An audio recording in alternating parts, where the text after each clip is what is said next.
ایک بادشاہ نے رات کو گیدڑوں کی آواز سنی تو صبح وزیروں سے پوچھا کہ رات کو یہ گیدڑ بہت شور کر رہے تھے، کیا وجہ تھی؟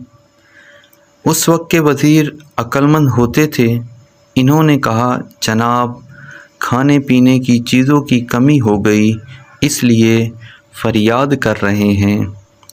تو حاکم وقت نے آرڈر دیا کہ ان کے کھانے پینے کا بندوبست کیا جائے۔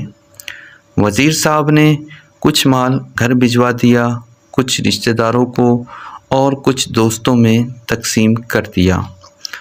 اگلی رات کو پھر وہی آوازیں آئی تو صبح بادشاہ نے وزیر سے فرمایا کہ کل آپ نے سامان نہیں بھجوایا کیا؟ تو وزیر نے فوری جواب دیا، جی بادشاہ سلامت، بھجوایا تو تھا۔ اس پر بادشاہ نے فرمایا کہ پھر شور کیوں؟ تو وزیر نے کہا، سردی کی وجہ سے شور کر رہے ہیں۔ تو بادشاہ نے آرڈر دیا کہ ان کے بستروں کا انتظام کیا جائے۔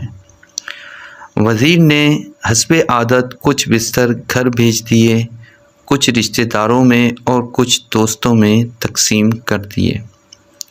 پھر جب رات آئی تو دستور آوازیں آنا شروع ہو گئی۔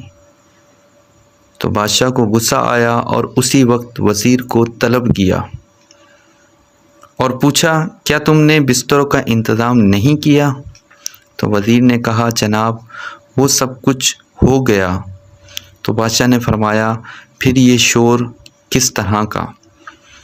تو وزیر نے اب بادشاہ کو مطمئن کرنا ہی تھا اور اوکے کی رپورٹ بھی دینی تھی، تو وہ باہر گیا کہ پتہ کر کے آتا ہوں۔ وزیر جب واپس آیا تو مسکراہٹ لبوں پر سجائے ہوئے ادب سے عرض کرنے لگا کہ بادشاہ سلامت، یہ شور نہیں کر رہے بلکہ آپ کا شکریہ ادا کر رہے ہیں اور روزانہ اسی طرح شکریہ ادا کرتے رہیں گے۔ بادشاہ سلامت یہ سن کر بہت خوش ہوا اور وزیر کو انعام سے نوازا۔